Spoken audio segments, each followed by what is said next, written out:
Today's sermon appears in the February issue of the UU Touchstones Journal on Resilience.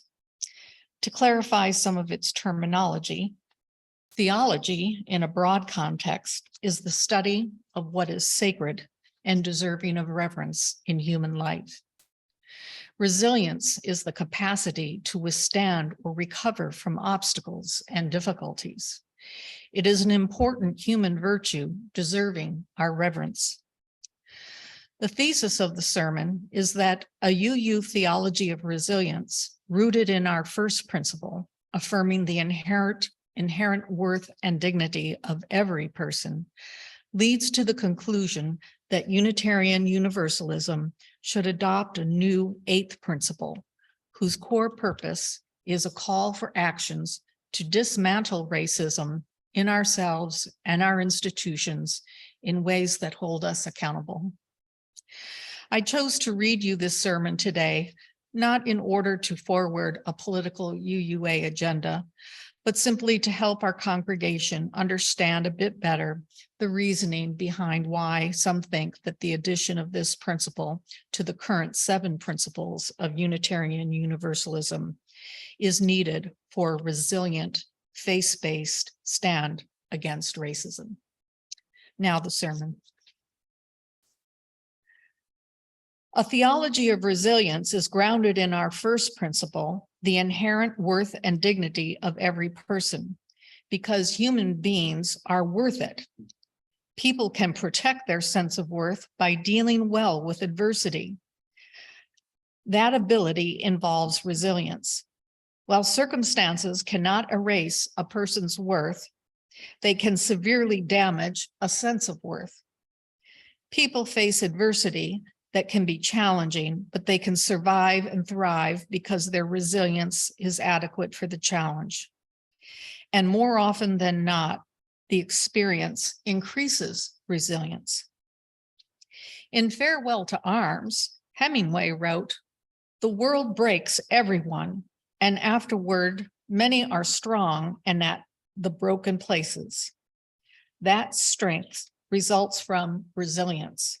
But Hemingway, a realist, was aware that not all are stronger at the broken places.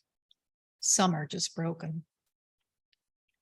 To better understand the connection of self-worth to resilience, we must include self-esteem, since they are two sides of the same coin, one made of the metal of resilience.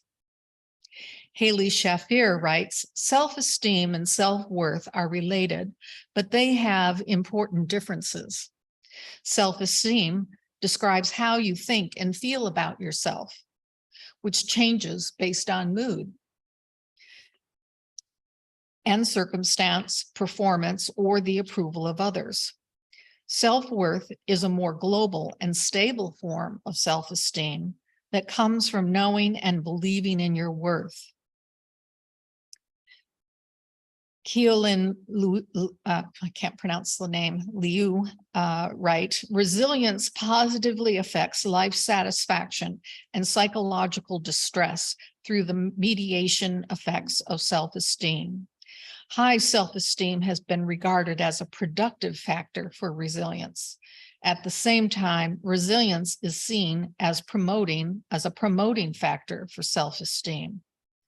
Self-worth also protects resilience and benefits from it. Inherent worth and dignity affirms human goodness. Theological anthropology, a branch of systematic theology, seeks to understand human nature. It considers the role of human beings in history, the capacity and willingness to do good, grow, change, and act in the world for good or ill. Our faith tradition has maintained a high regard for humanity, which is called high anthropology. Low anthropology views human beings as being totally depraved. For example, William Ellery Channing's 1828 sermon, Likeness to God, stated that the divinity within us supported partaking in the divine's moral perfection.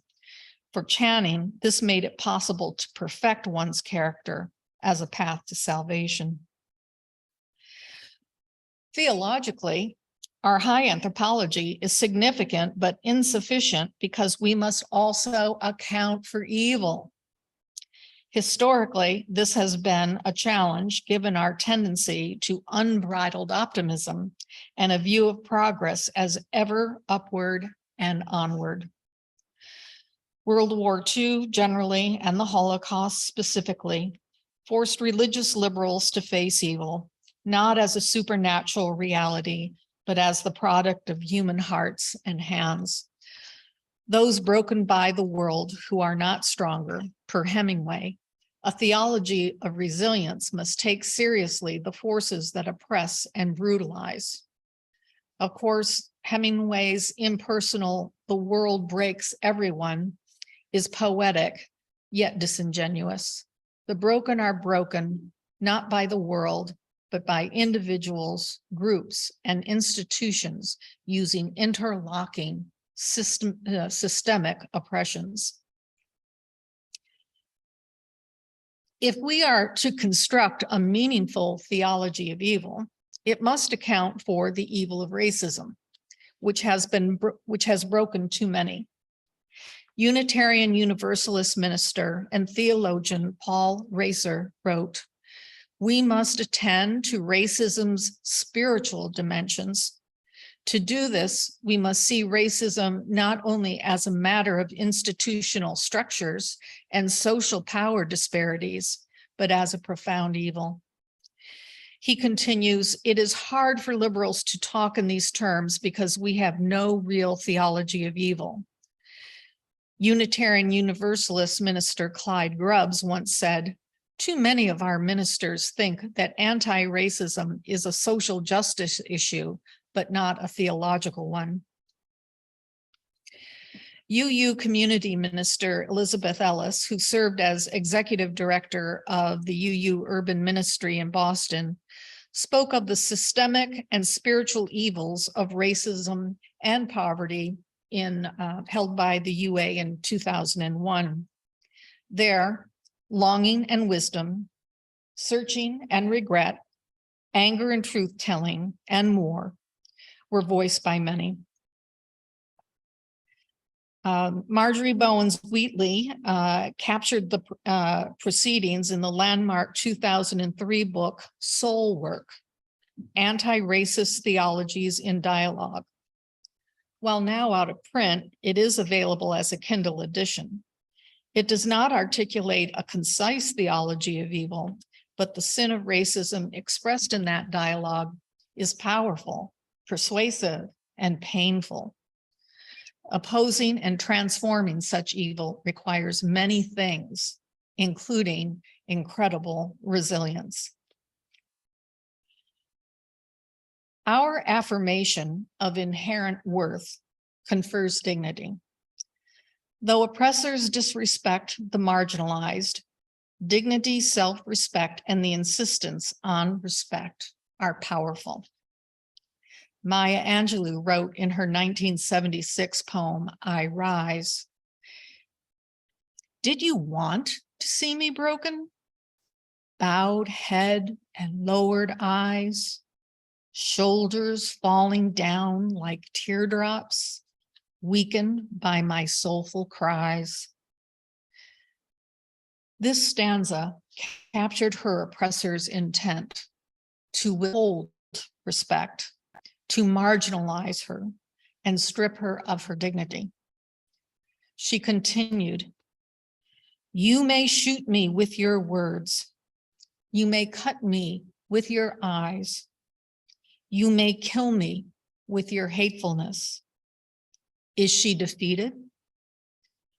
Hardly, because then she wrote, but still, like air, I rise. Out of the huts of history's shame, I rise up from a past that's rooted in pain. I rise." She concluded, "Bringing the gifts that my ancestors gave, I am the dream and the hope of the slave. I rise, I rise, I rise. It's hard to imagine a more powerful example of self-respect, a demand that the oppressor respect her dignity, and incredible resilience in the face of oppression. The poem's power was such that after 27 years in jail, Nelson Mandela read it at his inauguration as president of South Africa in 1994. In commenting on the poem, Zach Cheney Rice wrote, "When Maya Angelou died in 2014, she left behind a legacy of resilience. The Jim Crow South, which raised and shaped her, held terrors so fathomless as to render anyone's capacity for love inert.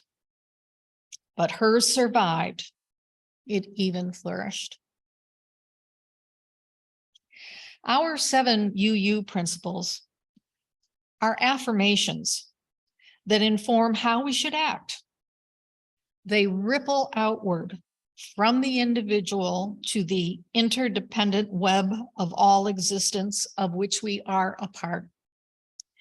They have stood intact and cherished for over 35 years.